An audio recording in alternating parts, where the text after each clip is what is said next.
ಸಂತಾಲ ಬುಡಕಟ್ಟು ದಂಗೆ ಯಾಕಾಯಿತು ಅಂತ ಕೆಲವೊಂದಿಷ್ಟು ಈ ರೈತರಿಗೋಸ್ಕರ ಕಂದಾಯವನ್ನು ವಿಧಿಸುವ ಸಲಿಂದ ಟ್ಯಾಕ್ಸನ್ನು ವಿಧಿಸುವ ಸಲಿಂದ ಅನೇಕ ನೀತಿಗಳನ್ನು ಜಾರಿಗೆ ತರ್ತಾರೆ ಬ್ರಿಟಿಷ್ ಅಧಿಕಾರಿಗಳು. ಅದರಿಂದ ಏನಾಗುತ್ತಪ್ಪ ಅಂತಂದ್ರೆ ಬುಡಕಟ್ಟು ಪ್ರದೇಶದಲ್ಲಿ ವಾಸ ಮಾಡುವಂಥ ಜನರು, ಗುಡ್ಡಗಾಡು ಪ್ರದೇಶದಲ್ಲಿ ವಾಸ ಮಾಡ್ತಿರ್ತಾರೆ ಕೆಲವೊಂದಿಷ್ಟು ಬುಡಕಟ್ಟು ಜನಾಂಗಗಳು. ಬುಡಕಟ್ಟು ಅಂತ ಯಾರಿಗೆ ಕರಿತೀವಿ ಅಂದರೆ ಗುಡ್ಡಗಾಡು ಪ್ರದೇಶದಲ್ಲಿ ವಾಸ ಮಾಡುವಂಥ ಮತ್ತು ಪ್ರತ್ಯೇಕವಾಗಿ ವಾಸ ಮಾಡ್ತಾರಲ್ಲ ಅವರಿಗೆ ಬುಡಕಟ್ಟು ಜನರು ಅಂತ ಕರಿತೀವಿ. ಆ ಸಮುದಾಯ ಯಾವ್ಯಾವಪ್ಪ ಅಂತಂದ್ರೆ ಒಂದು ಮುಂಡರು ಅಂತೇಳಿ ಕರೀತಾರೆ, ಕೋಲರು ಅಂತ ಕರೀತಾರೆ, ಇನ್ನೊಬ್ಬರು ಸಂತಾಲರು. ಇವು 3 ಹೆಸರು ಇಂಪಾರ್ಟೆಂಟ್, ಪ್ರಮುಖ ಬುಡಕಟ್ಟು ದಂಗೆಗಳಾಗ್ತವೆ. ಅದರಲ್ಲಿ ನೀವು ತಿಳ್ಕೊಳ್ಳೋದು ಸಂತಾಲರು. ಇಲ್ಲಿ ಏನಾಗತ್ತಂದ್ರೆ ಬ್ರಿಟಿಷರು ತೆರಿಗೆಯನ್ನು ವಿಧಿಸ್ತಾರ, ಅವಳಷ್ಟು ದೊಡ್ಡ ದೊಡ್ಡ ತೆರಿಗೆಯನ್ನು ವಿಧಿಸ್ತಾರ. ಆವಾಗ ಆ ಬುಡಕಟ್ಟು ಜನರಿಗೆ ತೆರಿಗೆಯನ್ನು ಕಟ್ಟಲಿಕ್ಕೆ ಸಾಧ್ಯ ಆಗಲ್ಲ. ಅವಾಗ ಕಾಯಂ ಜಮೀನ್ದಾರಿ ಪದ್ಧತಿ ಜಾರಿಗೆ ಬಂದಿತ್ತು. ಅವರು ತೆರಿಗೆಯನ್ನು ಕಟ್ಟಲಿಲ್ಲ ಅಂತಂದ್ರೆ ಆ ಜಮೀನನ್ನು ವಶಪಡಿಸ್ಕೋತಾ ಇದ್ರು ಬ್ರಿಟಿಷರು. ಈ ಬುಡಕಟ್ಟು ಜನರು ಟ್ಯಾಕ್ಸ್ ಕಟ್ಟಿರಲಿಲ್ಲಲ್ಲ, ಏನು ಬೆಳೆದೇ ಇರಲಿಲ್ಲ, ಅವರು ಏನು ಕಟ್ಟಬೇಕು, ಅದಕ್ಕೆ ಎಲ್ಲ ಜಮೀನನ್ನು ವಶಪಡಿಸ್ಕೊಂಡ್ಬಿಟ್ರು ಬ್ರಿಟಿಷರು. ಯಾರ ಹತ್ರ ಎಲ್ಲ ಬುಡಕಟ್ಟು ಈಗೇನು ಹೇಳಿದ್ನಲ್ಲ, ಯಾರ್ಯಾರು ಸಂತಾಲರು, ಕೋಲರು, ಮುಂಡರು, ಇವ್ರ ಹತ್ರ ಇರ್ತಕ್ಕಂಥ ಎಲ್ಲ ಜಮೀನನ್ನು ವಶಪಡಿಸ್ಕೊಂಡು ಅವರೆಲ್ಲ ನಿರ್ಗತಿಕರಾದರು. ನಿರ್ಗತಿಕ ಅಂದ್ರೆ ಏನು ದಿಕ್ಕು ದಿಶೆ ಇಲ್ಲಾರ್ದಂಗೆ ಆಯ್ತು ಅವರಿಗೆ, ಜೀವನ ಹೆಂಗೆ ಮಾಡಬೇಕು. ಅದಕ್ಕೆ ಅವ್ರು ಏನು ಮಾಡಿದ್ರಪ್ಪ ಅಂತಂದ್ರೆ ಇದು ದಂಗೆ ಹೇಳಲಿಕ್ಕೆ ಅವ್ರಿಗೆ ಮೋಟಿವೇಶನ್ ಆಯಿತು, ಪ್ರೇರಣೆ ಆಯಿತು.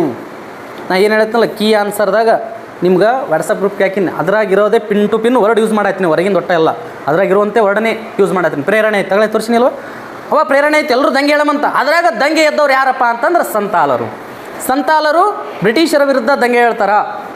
ಏನು ಮಾಡ್ತಾರಪ್ಪ ಅಂದ್ರೆ ರಹಸ್ಯವಾಗಿ ಸಭೆಗಳನ್ನು ಮಾಡ್ತಾರೆ, ಸೀಕ್ರೆಟಾಗಿ ಸಭೆ ಮಾಡ್ತಾರೆ, ಸೀಕ್ರೆಟಾಗಿ ಗುಪ್ತ ಸಭೆಗಳನ್ನು ಮಾಡಿ ಅವರು ಯೋಜನೆಗಳನ್ನು ರೂಪಿಸ್ತಾರ.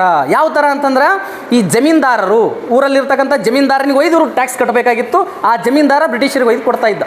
ಆ ಜಮೀನ್ದಾರನ ಮನೆಯಾಗಿರುವಂಥ ದುಡ್ಡನ್ನೇ ಕೊಳ್ಳೆ ಹೊಡೆದು ಬಿಡೋಣ ಇವತ್ತು ಅಂತಂದ್ರೆ, ಟ್ಯಾಕ್ಸ್ ಕಟ್ಟೋಣ ಬರಲಿಲ್ಲ, ಆ ಜಮೀನ್ದಾರ ಮನೆಯೇ ಕೊಳ್ಳೆ ಹೊಡೆದು ಬಿಡೋಣ ನಾವು ಅಂಥೇಳಿ ಜಮೀನ್ದಾರನ ಮನೆ ಕೊಳ್ಳೆ ಹೊಡೆದ್ರು. ಮತ್ತು ಅಲ್ಲಿರ್ತಕ್ಕಂಥ ದಲ್ಲಾಳಿಗ ಅಂತಂದ್ರೆ ಯಾರು, ಬ್ರೋಕರ್ ಇರ್ತಾರಲ್ಲ, ಮಧ್ಯಸ್ಥಿಕೆ ವಹಿಸ್ತಾರಲ್ಲ ಅವರಿಗೆ ದಲ್ಲಾಳಿಗರು. ಲೇವಾದೇವಿದಾರರು ಅಂದ್ರೆ ಸಾಲ ಕೊಡ್ತಿರ್ತಾರಲ್ಲ, ಬಡ್ಡಿ ವ್ಯವಹಾರ ಮಾಡ್ತಾರಲ್ಲ, ಅವ್ರ ಮನೆಗೆ ಮುತ್ತಿಗೆ ಹಾಕಿದ್ರು ಇವರೆಲ್ಲ ಬುಡಕಟ್ಟು ಜನರು ಸಂತಾಲರು. ಅವ್ರ ಮೇಲೆ ಮುತ್ತಿಗೆ ಹಾಕಿ ಅವ್ರ ಮನೆಯಲ್ಲಿರ್ತಕ್ಕಂಥ ಎಲ್ಲ ಸಂಪತ್ತನ್ನು ಕೊಳ್ಳೆ ಹೊಡೆದ್ಬಿಡ್ತಾರೆ, ತೊಗೊಂಡು ಹೋಗಿಬಿಡ್ತಾರೆ. ಅಲ್ಲಿ ಅವ್ರು ಯಾರೋ ಕಳ್ಳರು ಬಂದಾರಪ್ಪ ನಮ್ಮ ಜೀವ ಹೊಡಿತಾರೆ ಅಂತಕ್ಕೋ ಅಲ್ಲಿರ್ತಕ್ಕಂಥ ಮನೆಯಾಗಿರೋರು ಎಲ್ಲರೂ ಓಡಿ ಹೋಗ್ಬಿಡ್ತಾವೆ ಹೊರಗೆ. ಇದರನ್ನು ನಿಯಂತ್ರಣ ಮಾಡ್ಬೇಕಂತಾರೆ ಬ್ರಿಟಿಷರು ಏನು ಮಾಡ್ತಾರಪ್ಪ ಅಂತಂದ್ರೆ ಒಂದಿಷ್ಟು ಸೈನ್ಯವನ್ನು ತೆಗೆದುಕೊಂಡು ಬಂದು ಆ ಸಂತಾಲರ ದಂಗೆಯನ್ನು, ಇನ್ನಿತರ ಬುಡಕಟ್ಟು ದಂಗೆಯನ್ನು ನಿಯಂತ್ರಣ ಮಾಡ್ತಾರೆ.